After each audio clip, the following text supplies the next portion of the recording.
Let's talk about Tibet. You know, it's a place where things just don't seem to add up. You've got lakes that are growing, while the ones right next to them are shrinking. Mountains that look like they were carved by a giant with a protractor. And entire thriving kingdoms that one day just vanished, leaving everything behind. For thousands of years, these mysteries have really pushed the limits of what we think we know about history, about reality itself. This quote, it absolutely nails it. And what we're going to dive into really boils down to three huge mysteries. First, a landscape that just seems to defy all the rules of geology. Second, whole civilizations that were here one day and gone the next. And third, a kind of knowledge that seems to operate outside of time itself. But first, let's just set the stage here. We're talking about one of the most extreme places on planet Earth. Seriously, you're at an altitude where there's a third less oxygen in every breath you take. Temperatures can just plummet to -40. And yet, this is the place where one of the most fascinating and mysterious cultures in human history decided to build a civilization. Okay, so let's get into it. We're going to start with the land itself, because in Tibet, even the dirt under your feet, the lakes, and the mountains hold these deep puzzles that make you scratch your head. And there's no better place to start than with the heavenly lake, Namso. So here's the puzzle with Lake Namso. On the one hand, you've got a pretty simple scientific explanation. Climate change is melting the glaciers, and the water is flowing into the lake. Makes sense, right? But that explanation starts to fall apart when you look just next door. In the very same region experiencing the very same climate, other lakes are actually shrinking. So why is Namso growing so fast that it's literally swallowing ancient monasteries that have been there for centuries? The easy answer just doesn't fit the facts. So while scientists are trying to work out a theory that covers all the bases, the local tradition has a very different take. For them, the lake isn't just a body of water. It has a kind of consciousness. They say it's alive, that it breathes, and that its cycles, its expansion and contraction, are tied to something much, much deeper than just melting ice. And this idea of geography that doesn't play by the rules, well, it gets even stranger with Mount Kailash. This mountain is sacred to 4 different religions. And, well, just look at it. It's an almost perfect 4-sided pyramid. Its faces are aligned almost exactly to north, south, east, and west. Now, geologists will tell you that nature, erosion, wind, ice, it creates jagged, uneven, asymmetrical shapes. It doesn't usually make perfect pyramids. Which leads to the big question, right? Is this just a 1 in a billion geological fluke, or is there something else going on here?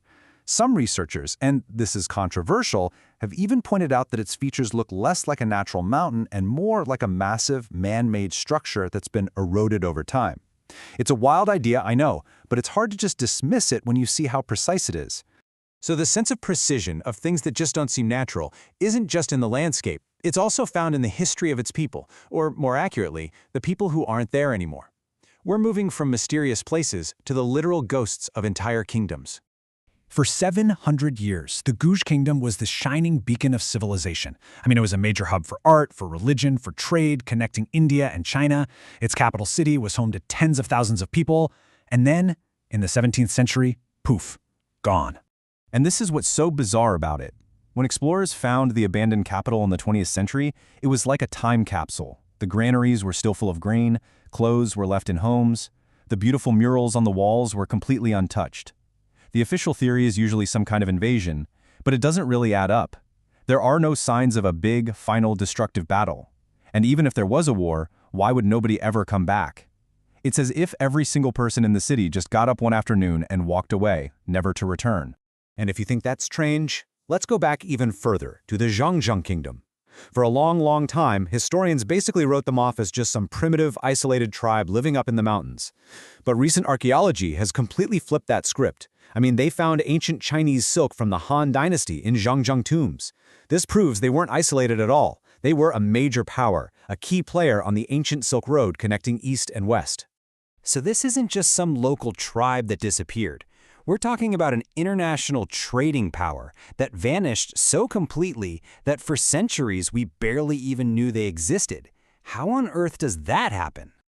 The disappearance of these advanced cultures just makes you wonder, what did they know? And this brings us to what might be the most mind-bending Tibetan mystery of all, the idea of knowledge that isn't learned, but found, revealed. So, let's talk about this incredible idea called terma.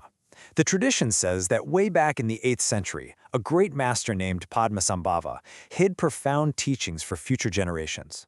Think of them like spiritual time capsules. But he didn't just bury scrolls. He hid them in caves, in rocks, and even, get this, in the minds of his future disciples. And these aren't just philosophical texts. Some of them contain things like incredibly detailed descriptions of the human nervous system that match modern anatomy. And how they're discovered is just as wild. Some are physically dug up, found in a sealed chamber in a monastery. But the other way is, wow, an enlightened master, deep in meditation, will suddenly have a complete, perfect text appear in their mind, supposedly a memory from a past life.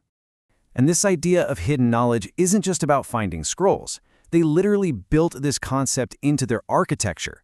You can see it perfectly in Tibet's very first Buddhist monastery, Samye. So, from the ground, Samye is this massive, impressive complex of temples. Beautiful. But it's when you see it from above that it reveals its secret. The entire monastery is a perfect three-dimensional map of the cosmos, a mandala. The main temple in the center, that's the mythical Mount Meru, the axis of the universe. The temples around it represent the continents, all surrounded by a wall symbolizing the edge of everything. Which, of course, leads to the mind-boggling question, how do they do that? In the 8th century, with no satellites, no drones, no way to get a bird's-eye view, how do you design and build a massive architectural complex whose true geometric perfection is only visible from the sky? It hints at a level of planning and knowledge that just shouldn't have been possible. And you have to wonder, could this be a piece of that lost knowledge from cultures like Guzhijun? Okay, so let's just step back for a second. We've got a lake that seems to have a mind of its own, a mountain that looks engineered, entire kingdoms that just vanished into thin air, and this concept of knowledge hidden in stone and mind. What does this all tell us when we put the pieces together? Well, it suggests that Tibet is way more than just a place on a map. It's this powerful, powerful reminder That our tidy little map of reality, our understanding of history and what's possible, it might be seriously incomplete. What we think we know could just be one tiny chapter in a much, much bigger book. And it suggests that maybe the greatest adventures left for us aren't about exploring distant planets, but about exploring the blank spaces right here on our own map, in our own forgotten past.